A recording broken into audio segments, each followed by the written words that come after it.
I could have done this on a tier maker, but I'm just too lazy.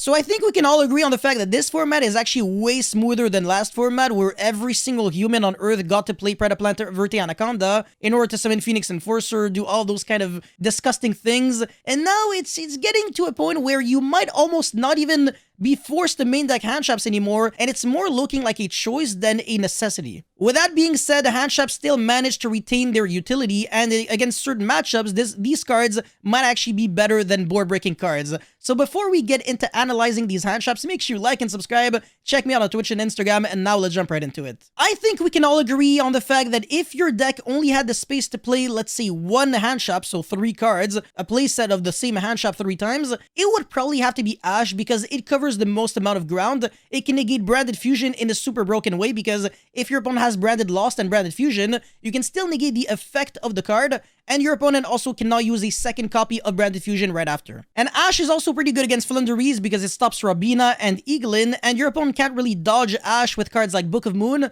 or the Quick Play Adventure, whatever, I forgot the name of the card, but the one that banishes your card for cost and then search a Flunderies monster. That actually would be a flaw that Effect Valor and Imprim have, and speaking of them, they're actually next on my list. I think these cards are still really, really good. Valor does have the disadvantage of only being a main phase only card, so if your opponent, let's say, goes Branded Opening, summon the Alubra in draw phase, you cannot Valor here, which is a little annoying, whereas Imprim, you can actually draw it for turn, and it doesn't lose to Call by the Grave, so personally, I actually think Imprim is slightly better than Valor, but it really does depend on your deck, because sometimes you can go Needle Fiber, summon Valor, and then make a Celine, revive back the Valor, make Access Code, or go normal summon Valor, make Needle Fiber for another play, or whatever. There are a few nice plays that you can do with Valor that you can't really do with Imprim, but Imprim does also have the ability to negate spells and traps, such as really annoying Floodgates. I think we're pretty much done with these super generic hand traps that are kind of good against everyone. Now let's get right into the more specific hand traps. DD Crow bullies the living pancake out of Despia because if your opponent uses, let's say, Branded in Red or Branded Exile, you can DD Crow the target and the card will simply not resolve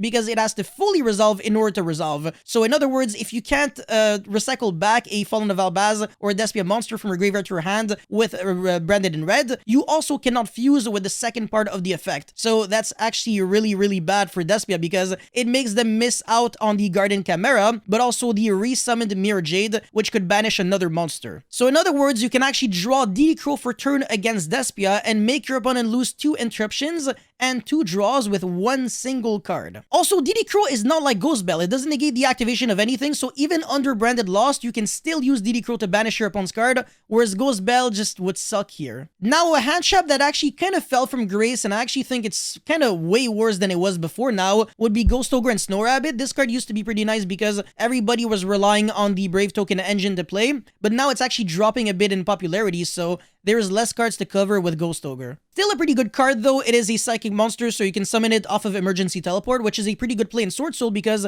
let's say you get hit by Token Collector, you can use Emergency Teleport in order to summon the Ogre, and then sync it off with your Moye or whatever, make Yazi, pop the Token Collector, summon Taiye, and then banish the Moye and make your Chi Jiao, and keep playing from there. But yeah, for DD Crow and Ghost Ogre, unless your opponent drew a really minimalistic hand, I think they're just not enough to stop your opponent in their tracks. Next up, I'll actually be covering the hand traps that I don't necessarily think you should be main decking, except if you're playing a super specific deck. If you can side deck into them, or if your deck can have the privilege of playing that card, you should be fine. First off is Dimension Shifter, so this card is really, really broken. It probably has one of the high ceilings in terms of hand traps, tied with Nibiru, I want to say, but not a lot of decks can really play D-Shifter. Flunderies is probably the only example, but if you draw this card and you have an empty graveyard, you most likely just win the game. Nibiru is also really good, but if you draw it alone, it just doesn't do anything, so it's that kind of hand trap that is really, really good when you draw it with Valor or Ogre or Ash or Imprim,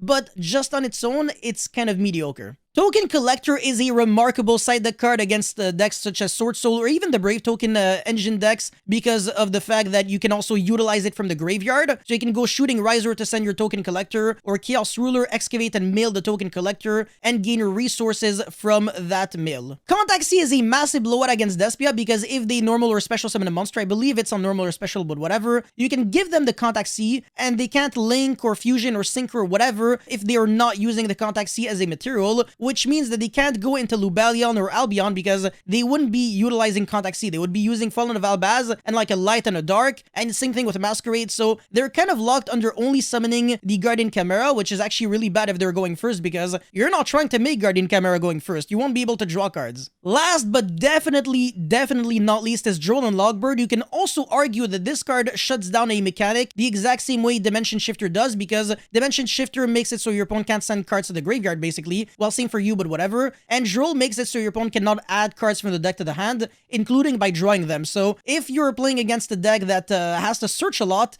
and you draw Droll, your opponent might actually insta-pass without making a single negate. Unfortunately, it does absolutely nothing against trap decks, so it might be a little dead depending on who you're playing against. Anyways, that's pretty much it for this video, so let me know what hand traps you actually think are the best main deck and side deck right now in this current metagame. Don't forget to like and subscribe as well, and I'll see you guys very soon. Peace.